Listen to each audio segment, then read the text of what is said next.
Assalamu alaikum.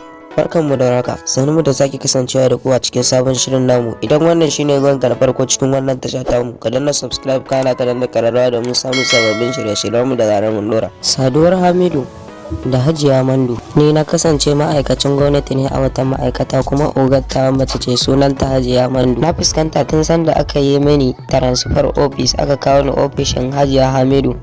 Kullum sai in ga tana kare min kallo daga sama har ƙasa, kai ka ce haɗe ni za ta yi.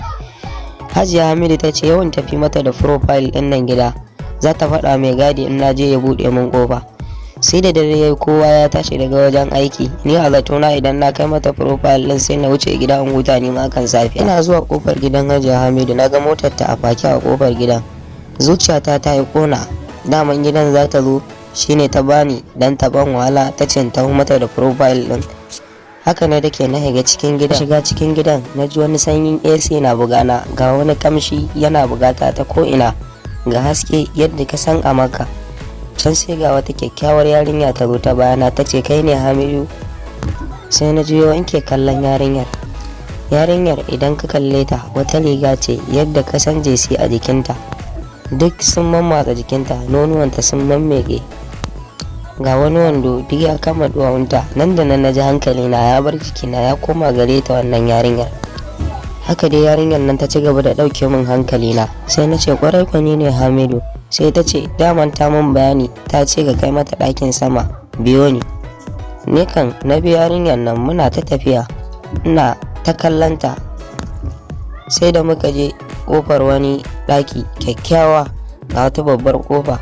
Kawai sai ta ce da ni nan ne ɗakin, ina da tan za ta tsaya ta buɗe mini.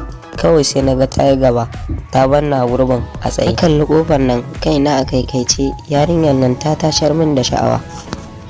Kaburata tana neman fitowa daga wandona, ga zafi amma tsoron wannan katon gidan ya shige mini zuciya.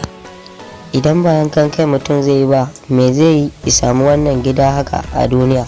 Haka dai na yi ta zama na buɗe ƙofar nan, ina sa kaina sai na ga Hajiya Mandu a kwance a wani kataɓaran gado tana karanta jarida. Ga jikinta kuma kusan irin waccan shigar da yarinyar nan ta yi, damammiyar singila ce da gajeren wando, sai dai nonuwan Hajiya sun ninka na yarinyar nan, ga cinya ta tattaso kamar ta saniya.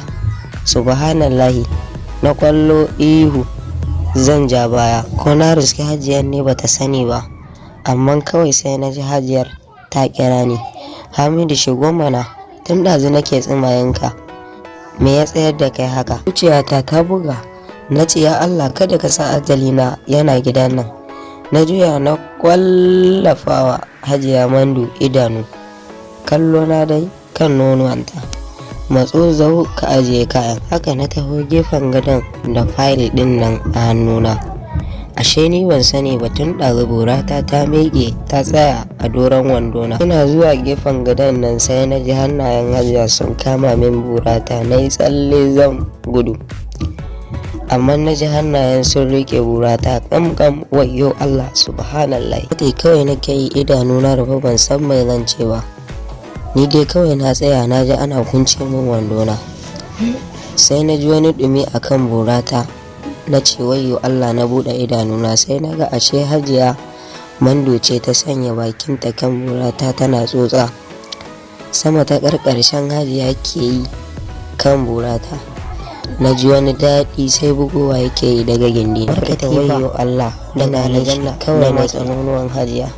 Hajiya sai na burata take yi, sai na ji ta yi nishi. San da hannaye na kai wannan nonuwanta guda biyu da hannaye na biyu, na yi ta matsa su sai na ji Hajiya tana fidda wani nishi. Kawai sai na tura ta kan gadon nan na kulla kanta. Ina ƙoƙarin cire rigata, na ga Hajiya sai murmushi take yi.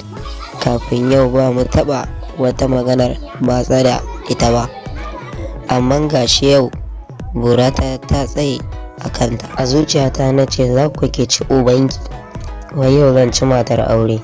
Tunanina ne ya ban hakan ya ƙara sanyaya mini wata jarabar bala'i a jikina. Ban san sanda na kai wa Hajiya sumbata ba, na fara kisin ɗinta, na tura harshe na cikin bakinta ina tsotsa.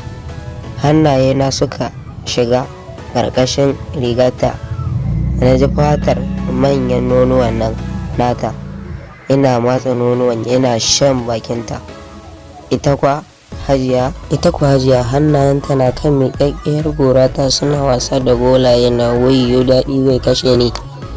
Na cire bakina daga bakinta, na ɗaga yar singlet ɗinta da ke jikinta, na buɗe nonuwanta sai na kai bakina kan nonuwanta na fara tsotsa. Wayyo na jajiya tana ihu. Hamidu ce na Hamidu.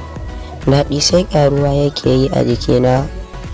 Na danna wandon hajiya sai na kai shi har gwiwa, sai kawai na ji ta gwale hannayena suka nemi ɗorinta suna shafawa.